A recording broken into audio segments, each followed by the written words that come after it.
Hi friends, Hindustan aeronautics limited Nashik வந்து பார்த்தீங்கன்னா ITI அப்ரெண்டிஸ்ஷிப்கான notification வந்து வெளியிட்டிருக்காங்க ஆகஸ்ட் 8ஆம் தேதி.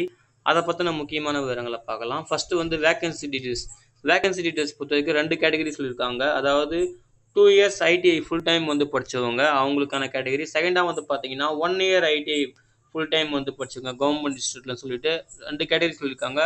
ஃபர்ஸ்ட் கேட்டகரி பொறுத்த வரைக்கும் 2 இயர்ஸ் ஃபுல் டைம் ஐடிஐ தேடி படிச்சவங்க ஓகேங்களா, அவங்களுக்கான ஸ்டைஃபண்ட் வந்து பார்த்தீங்கன்னா 8,050 இருக்கும் அப்படின்னு சொல்லியிருக்காங்க.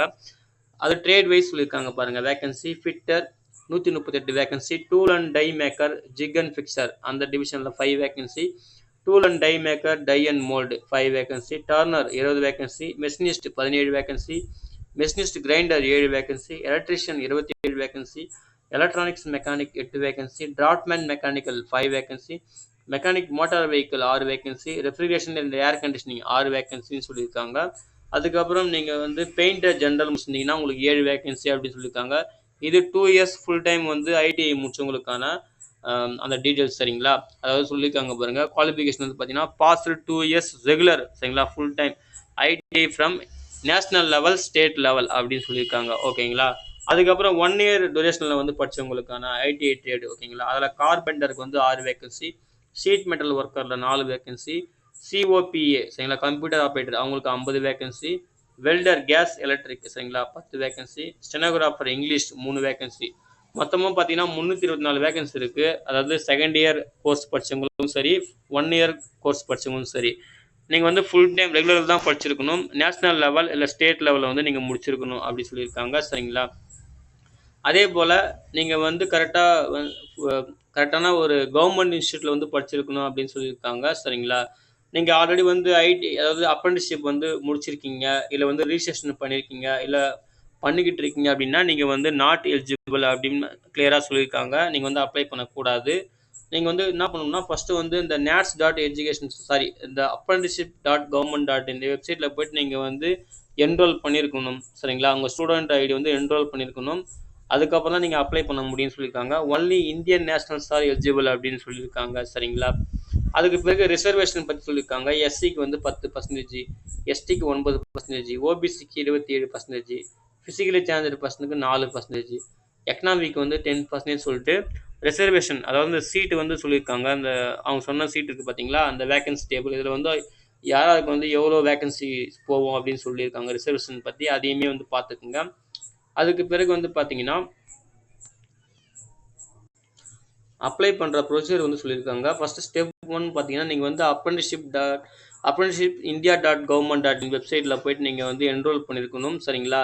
அங்கே வந்து உங்களுக்கு ரிஜிஸ்ட்ரேஷன் நம்பர் ஒன்று க்ரியேட் ஆகும். அந்த ரிஜிஸ்ட்ரேஷன் நம்பர் நீங்கள் யூஸ் பண்ணிவிட்டு அதுக்கப்புறம் என்ன பண்ணணும்னா இவங்க வந்து ஒரு லிங்க் கொடுத்துருப்பாங்க. ஹெச்ஏஎல் அந்த டிவிஷன்ஸ் வந்து ஒரு லிங்க் கொடுத்துருப்பாங்க.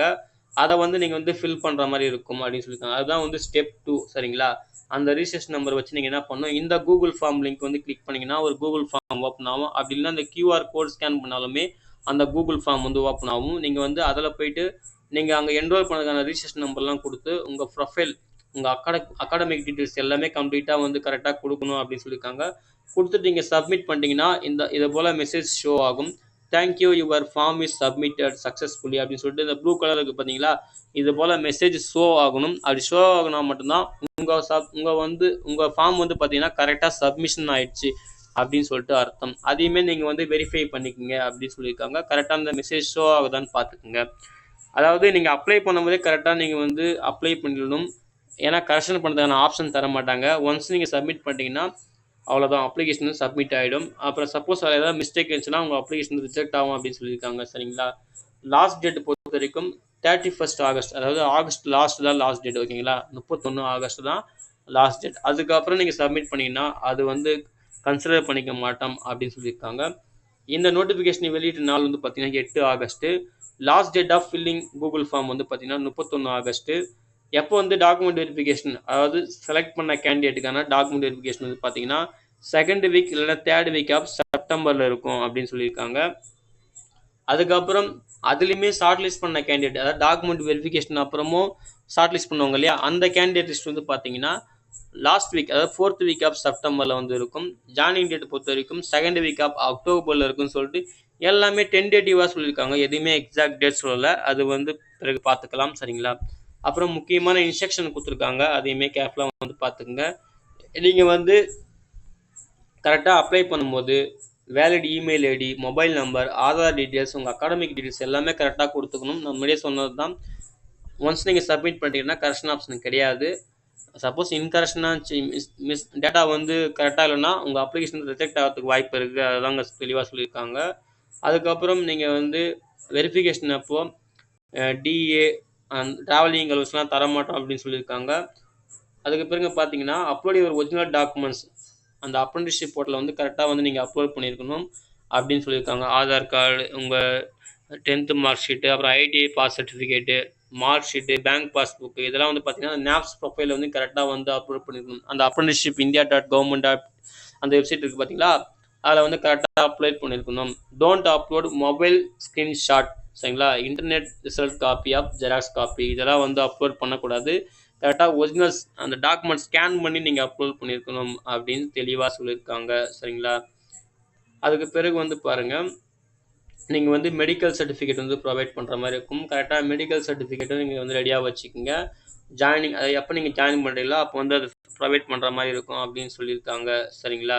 அதே போல் நீங்கள் வந்து ஷார்ட் லிஸ்ட் ஆகிட்டிங்கன்னா நீங்கள் வந்து போலீஸ் வெரிஃபிகேஷன் ரிப்போர்ட்டும் சப்மிட் பண்ணுற மாதிரி இருக்கும். அதுக்குமே நீங்கள் வந்து கரெக்டாக வந்து ரெடியாக வச்சுக்கோங்க அப்படின்னு சொல்லியிருக்காங்க. ப்ரிப்பேர் பண்ணிக்கோங்கன்னு சொல்லியிருக்காங்க, அதையுமே பார்த்துக்குங்க. அதுக்கு பிறகு நீங்கள் வந்து ஃப்ரீக்வெண்ட்டாக வந்து HAL India.government.co.in இந்த வெப்சைட்டில் வந்து பார்த்தீங்கன்னா அடிக்கடி செக் பண்ணுக்குங்க. அதில் வந்து நாங்கள் இதை பற்றின அப்டேட் கொடுத்துட்டே இருப்போம்.